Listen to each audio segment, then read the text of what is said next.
I'm Teacher Steve with Top ABC, and today we're talking about making writing fun in first grade.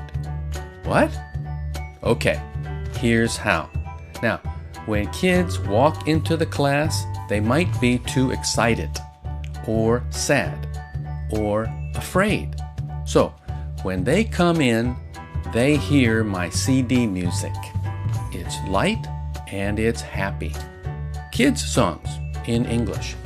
And when I see their little heads going like this, I say to myself, yes, I'm creating a nice, safe place for them to be.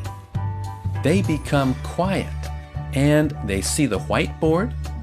They know every time they need to start copying the sentences.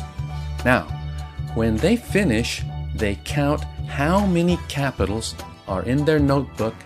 They come up to the front of the class and they ring the capital bell like this.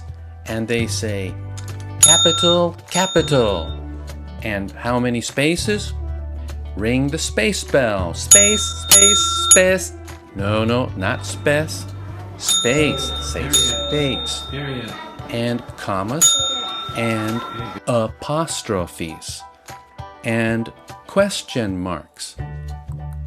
Why is this important?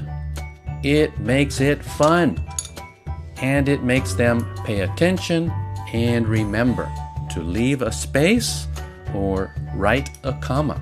So my students learn what an apostrophe is because they say it when they ding it. They love to ring the bell. That's all for today from Top ABC. Thanks for watching. If you like it, please click like and share, and we'll see you again next week. Bye.